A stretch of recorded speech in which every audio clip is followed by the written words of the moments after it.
Friends, మనలో చాలామంది exams రాసే ఉంటాం. కానీ ఈ ప్రపంచంలోని అత్యంత టఫెస్ట్ ఎగ్జామ్ గావో కావ్.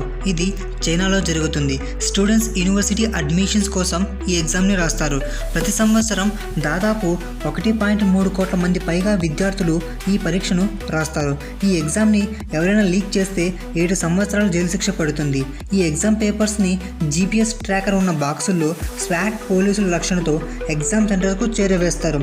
ఈ ఎగ్జామ్ సెంటర్ వద్ద facial recognition, metal detectors, drones, AI కెమెరాస్తో నిఘా ఉంచుతారు. పరీక్ష జరిగే రోజుల్లో విద్యార్థులకి ఎలాంటి ఆటంకం రాకుండా ట్రాఫిక్ నిలిపివేయడం, మైకులు బంద్ చేయడం, విమానాలను దారులు మళ్లించడం, కన్స్ట్రక్షన్ వర్క్స్ని నిలిపివేయడం వంటివి చేస్తారు. ఎగ్జామ్ టైంలో చాలామంది తల్లులు కీపావో అనే సాంప్రదాయ దుస్తుల్ని ధరిస్తారు. ఈ దుస్తుల పేరు చీ కై షంగ్ అనే పదబంధాన్ని పోలి ఉంటుంది. దీని అర్థం మొదటి అడుగులోనే విజయం అని అర్థం. అందుకే ఈ దుస్తులను అదృష్టానికి ప్రతీకగా భావిస్తారు. పరీక్షా కేంద్రాల్లో విద్యార్థులు విజయం కావాలని కోరుకుంటూ తల్లిదండ్రులు పాటిస్తారు. కొన్ని కుటుంబాలు పరీక్షా కేంద్రానికి సన్ఫ్లవర్ పూలు తీసుకువస్తారు.